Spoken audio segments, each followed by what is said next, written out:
My body probably needed that. I'm a big fan of Paul Chek. Paul Chek, when people ask him, what's your diet like? He says, I eat what I feel that my body needs on a daily basis, intuitively, as long as it is high quality. I love that. Mm, Simple, you know? mm. Yeah, that is very simple. Yeah. Of course, it's more complicated than that, but there has to be a Yeah, balance of mind and heart, and mind and yeah. intuition. So that's kind of the place that Mm. I reside in is is is a balance there. That's what I strive for anyway. So there's this concept of being embodied, so to speak. And it's something that this body worker that actually works in my gym. She does a lot of work on lymphatics, like lymphatic work, craniosacral therapy, some really powerful stuff. And she explains the body in a very interesting fashion. Like you have your liquid body and you have your light Mm. body, right? So the first thing that she wants people to connect to when they're on the table is their liquid body. Like you're this liquid, and you if you really like delve into it, and she facilitates you to this point, you can actually feel like waves moving through your Wow. body, the blood pumping in certain waves.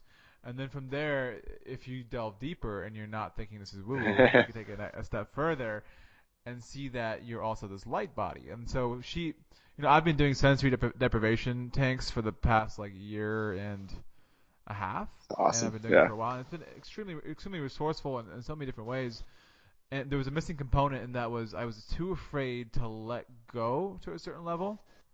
And when you're in the tank, or at least when I'm in the tank, what I first experience is all these thoughts rushing through my head that I've been suppressing because I'm focusing, hyper focused on everyone else, not myself. And they come rushing, so I'm addressing thought. Okay, strip.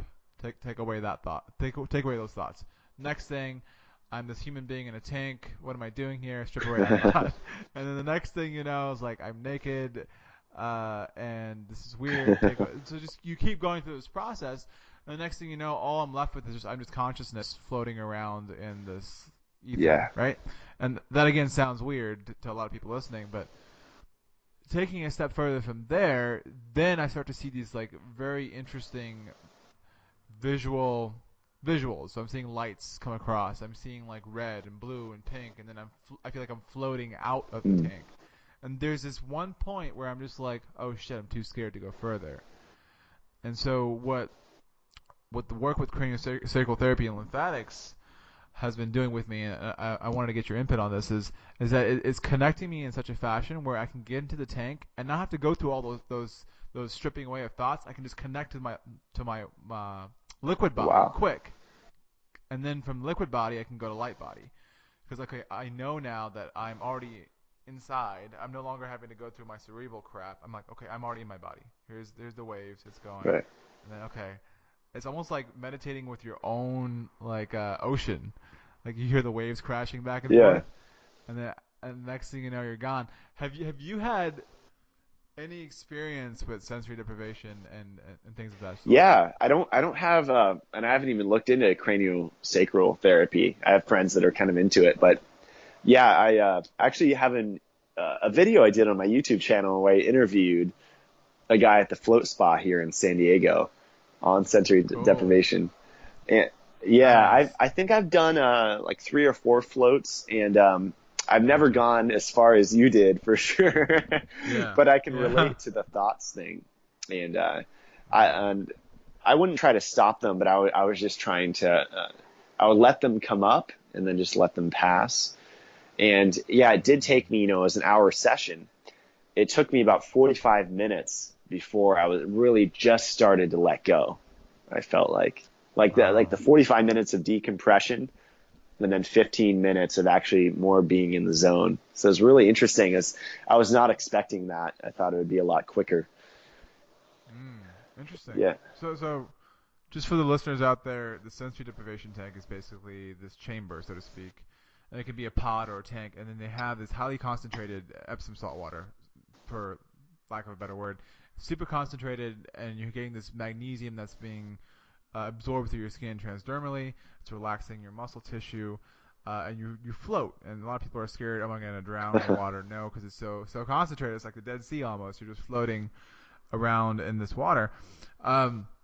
There's always an emergency light you can turn on for most places that I know of. So if you're freaked out about the dark, that's something that's there for you. But I'd highly recommend going into the dark. And the biggest benefit is mental, right? Exactly. Yeah. And so that was the next piece is like, what are your thoughts on meditation? And do you have a practice? Do you have a way of going about it? I do, yeah. My life's been a little shook up lately because I'm in the process of moving. So whenever that happens, it shakes up our daily routine. Ideally, within 10 minutes of waking up, or right when I wake up, I will sit for even 5 minutes, 10 minutes, and I prefer to meditate in a pyramid. So I have this pyramid frame that I meditate in, and it's Interesting. yeah. I first heard about it from Dr. Patrick Flanagan, which he has a lot of inventions: crystal energy, mega hydrate, the neurophone. And he worked with this guy, Nick Edwards, and they wrote a book called Pyramid Power. And pyramids, very cool. If you ever get the chance to sit in one and meditate, amazing. It has to do with the length of the shafts. Explain that. So it's like a structure that's like rods that are shaped in a pyramid, basically? Yeah, so it's they're titanium rods that are gold plated. And they're in the dimensions of the Pyramid of Giza. So, so it's called a Nubian pyramid. They're steeper than the Giza, but it's the same. It ends up being the same dimensions essentially. If you take the sine, the cosine, and the tangent of all the angles, it actually gives you 1.618 golden ratio numbers or variations of that. So. Yeah, so it's a sacred geometry thing. Angles do matter. Feng shui is the basis of that. It's not really woo woo. So, the corner of a ceiling where that's called a poison arrow.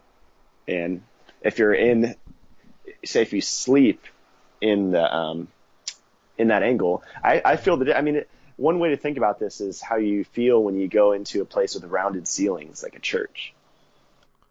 I was raised going into churches, and I know that feeling, and it is.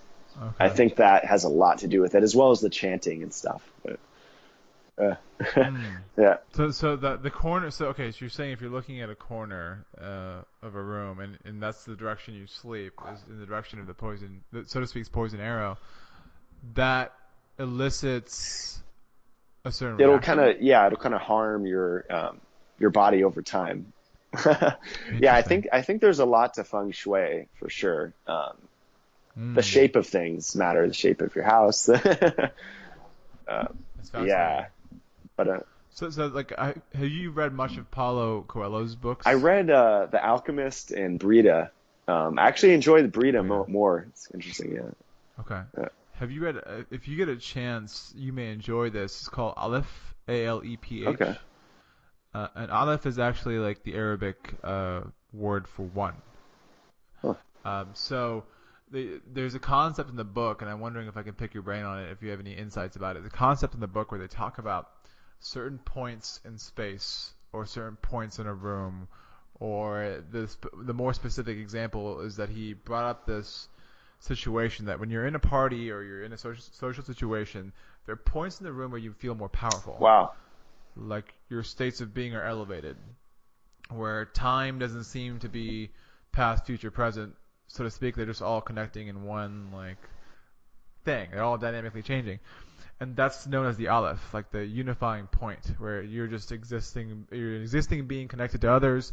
There's no past, present, future. That's just a concept of, time, and that point is the point you want to almost try to achieve as much as possible. That's really interesting. Wow. That's pretty cool. Yeah, I definitely feel where you are in a room matters. Yeah, definitely. And whether it's the energy of the room or with electromagnetic fields, if you're if you're right next to a smart meter, that the placement in a room is huge. There's so much to consider with health. It's really interesting. And like you brought up the spiritual, we have all these different bodies. Yeah. Yeah. Man, I would love to get you back on another podcast, dude. I feel like I could talk to you for like 4 hours and I wouldn't stop. But I did definitely wanted to leave you off with another important question. I ask all my guests this question, and I think this is something you could definitely relate to. And that's if you were let me go back. There is a concept called memento mori, which is uh, basically your life is limited. Embrace your mortality. You will die. Okay. And I think it's a Native American saying. They would chant it before battle. They would yell it really loud, and then they would proceed from that place and have like the most that's fine, the most epic battles ever because they're proceeding from a place of, well, I'm going to die, so I'm going to proceed from that Right. place. And so the other concept that they had was whenever they acted, they wanted to come from a place of affecting 7 generations Wow. from now. So my question to you is, if there are certain things you want to leave here on Earth to continually be perpetuated and impacting people's lives, and they were going to impact 7 generations from now, what would that be? It could be concepts, it could be a movement, an idea, whatever it is. I love it. What was that called? Memento mori? Memento mori. Wow, it's really cool. Yeah. Self-love. That would be my thing. And self-love through connecting with Mother Nature. Because the more we are connected with nature, the more we're connected with ourselves and each other. And it creates balance and harmony and joy and peace and bliss on all levels of our being, physically, mentally, spiritually. And that affects how we communicate and interact with others. I think it's really important that we be kind to one another. And that's definitely a practice that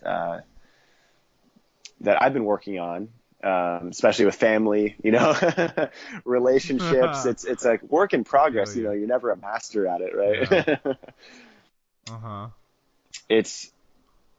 I feel like that is one of the most important things, is to help others and to be kind. So if that would be one thing that I would help, that I would leave that would affect 7 generations, it is that, for sure. Awesome, man. And where, if people want to find you, connect with you, learn more about your ideas, your philosophies, who you are, and just want to talk to you, where would they connect with you? How can they connect with you? Awesome. Yeah, so I have a website, divinesuperconductor.com. There's not too much on there, but you could, I do one-on-one consultations occasionally. And if you want to support my work, one of the best ways you can do that is to go to Quick Upgrades. And I have a bunch of different affiliate links of things that I personally use and recommend. And that a lot of the time is featured in my videos, so I do reviews of them. Awesome. Stuff that mitigates EMFs, tachyon discs, these amino pills that help with caloric restriction, just a bunch of different stuff, water systems. I also have a YouTube channel, Divine Superconductor TV. So you could also find that through my website. I'm on Instagram, I'm on Facebook. I love to connect with people and share and learn. Awesome. So thank you. Thanks for having me. Sweet. Yeah. Yeah, thanks for being on the podcast, man. I've learned so much, and I definitely want to invite you again if you're interested. I'd love to have you again on another episode. Absolutely.